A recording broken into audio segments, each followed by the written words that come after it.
السلام علیکم every one. تو کیسے ہیں آپ سب؟ امید کرتی ہوں آپ سب لوگ ٹھیک ٹھاک ہوں گے۔ تو چلیے آج کا ولاگ اس پیاری پیاری صبح سے کرتے ہیں۔ ہم لوگ مسجد نبوی میں فجر کی نماز ادا کرنے کے لیے گئے تھے، تو سوچا ولاگ سٹارٹ کر لیا جائے، آپ کو بھی زیارت کروائی جائے گنبد خضرا کی۔ تو سلام پیش کیجیے سب سے پہلے۔ میں اکیلی نہیں، میرے ساتھ میری فیملی بھی نماز ادا کرنے کے لیے آئی تھی۔ اور یہاں پہ دیکھیں اتنا خوبصورت موسم تھا۔ نماز ادا کرنے کے بعد ہم لوگوں نے گنبد خضرا کے سامنے کھڑے ہو کر دعا کی اور یہاں پہ کچھ دیر آرام محسوس کیا۔ اتنی ٹھنڈی ہوا اور صبح صبح اتنا دلکش اور پرسکون نظارہ تھا نا۔ آپ ماشاءاللہ، اللہ تعالیٰ آپ سب کو بھی ادھر بلائے۔ پھر میں نے سوچا کہ آب زمزم تو ادھر پاس ہے نہیں، تو چلیں ٹھنڈا پانی ہی پی لیں، کیونکہ آب زمزم کافی دور کولر پڑے ہوئے ہیں عورتوں والی سائڈ پہ، تو اس وجہ سے ہم لوگ ادھر نہیں گئے واپس۔ اور میں نے ادھر سے پھر پانی آب زمزم تو نہیں، ٹھنڈا پانی پیا۔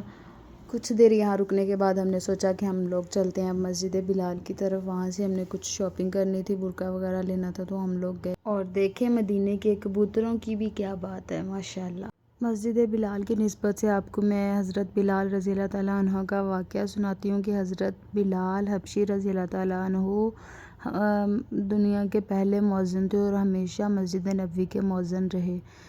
اور شروع میں وہ ایک کافر امیہ بن خلف کے غلام تھے۔ حضرت ابوبکر صدیق جو تھے، انہوں نے انہیں اس غلام سے آزاد کروایا، اور اسلام لانے کے بعد انہیں طرح طرح کی تکلیفیں دی جاتی تھی کہ یہ اسلام کیوں لائے، یہ تو کافر تھے نعوذ باللہ۔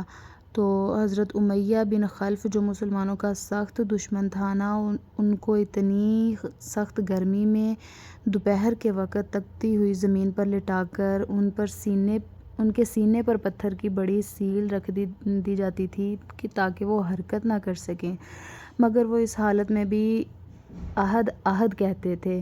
حضرت بلال رضی اللہ تعالیٰ عنہ کو اتنی اذیتیں دی گئیں، اتنے ظلم و ستم ڈھائے گئے کہ ان کی زبان سے صرف ایک ہی صدا تھی کہ اللہ ایک ہے، اور انہیں اس صدا کا اتنا صلہ ملا کہ حضور اکرم صلی اللہ علیہ وسلم نے انہیں مسجد نبوی کا مؤذن بنا دیا، اور سفر خضر میں ہمیشہ اذان کی خدمت ان کے سپرد ہوئی۔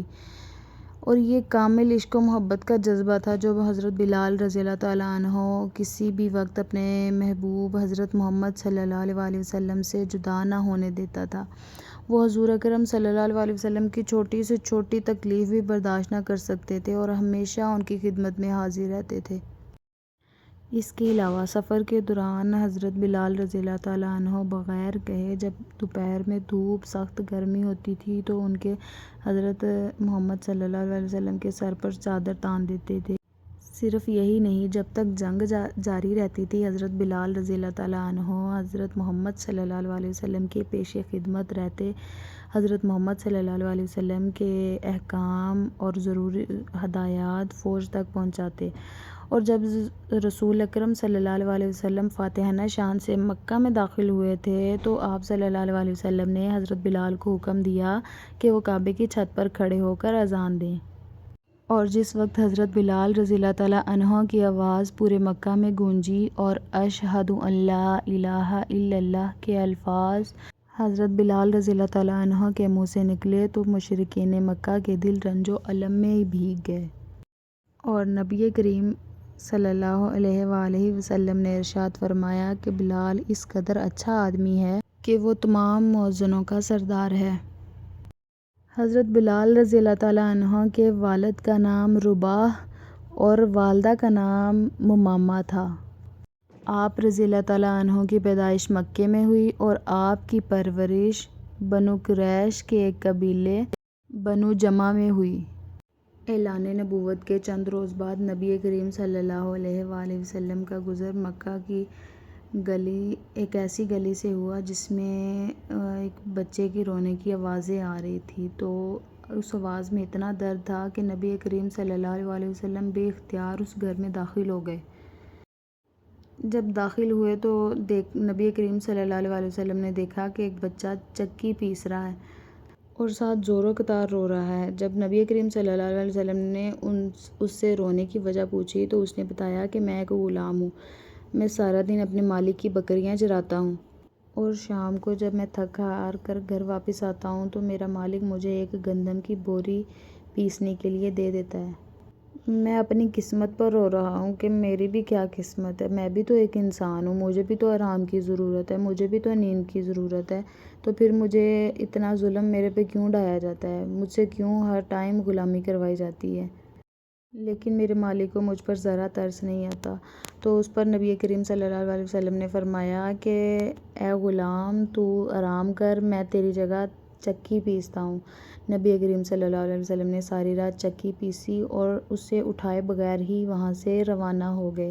اگلے دن پھر اسی طرح نبی کریم صلی اللہ علیہ وسلم رات کو آتے، وہ غلام آرام کرتا اور نبی کریم صلی اللہ علیہ وسلم اس کی جگہ چکی پیستے۔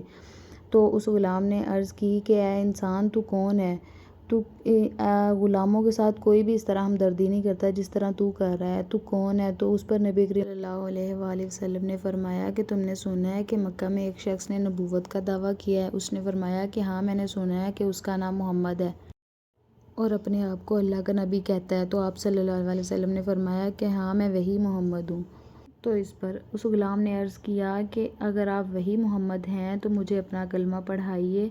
میں نے آج تک کسی بھی نبی کو اپنے غلاموں کے لیے اس طرح مہربان اور شفیق نہیں دیکھا جو اپنے غلاموں پر بھی اس قدر مہربان ہو سکتا ہے۔ تو اس پر نبی کریم صلی اللہ علیہ وسلم نے اسے کلمہ پڑھایا اور مسلمان کر دیا، اور آج دنیا انہیں حضرت بلال حبشی رضی اللہ تعالیٰ عنہ کے نام سے جانتی ہے۔ ماشاءاللہ، سبحان اللہ۔ تو چلیے آج کی سٹوری کو ہم یہی پر اینڈ کرتے ہیں۔ مجھے امید ہے کہ آپ کو حضرت بلال حبشی رضی اللہ تعالیٰ عنہ کے بارے میں جو معلومات دی گئی ہیں، آپ کو بتائی گئی ہیں، وہ پسند آئی ہوں گی۔ تو یہاں پر ہم لوگ اپنے ولاگ کو کرتے ہیں اینڈ، اور بتا دوں کہ ہم نے گون لیا بھی ہے یا نہیں۔ تو مجھے یہاں پہ کوئی گون پسند نہیں آیا، مارکیٹیں بند تھی، اور جو مارکیٹ تھی وہ سعودی گورنمنٹ نے ویسے ہی ختم کر دی ہے، ان کا اب رزق جو ہے وہ باہر سٹال کی طرح لگا ہوا ہے۔ اور یہ ایک وائٹ گون تھا جو ہلکی آنچ پہ یعنی کہ پسند تھا، لیکن زیادہ نہیں۔ خیر، اسے بھی ہم نے اگنور کیا اور یہ کچھ چیزیں وغیرہ ایکسپلور کی، دیکھیں، اور اس کے بعد ہم نے سوچا کہ ہم لوگ واپس چلتے ہیں گھر کی طرف، کیونکہ کوئی صبح ٹائم کوئی بھی مارکیٹ اوپن نہیں تھی۔ مسجد بلال والی سائڈ پہ بھی ہر چیز بند تھی، باہر جو سٹال تھے وہی بس اوپن تھے، اس کے علاوہ کوئی دکان نہیں تھی، صرف یہ کھلی تھی۔ یہاں پہ بھی مجھے کوئی برقع پسند نہیں آیا۔ تو چلیے آج کے ولاگ کو کرتے ہیں یہیں پر اینڈ۔ امید کرتی ہوں آپ کو آج کا ولاگ بہت اچھا لگا ہوگا، بہت سی معلومات آپ کو ملی ہوں گی۔ تو چلیے جی، اپنا خیال رکھیے گا، بائے بائے، ٹیک کیئر، اللہ حافظ۔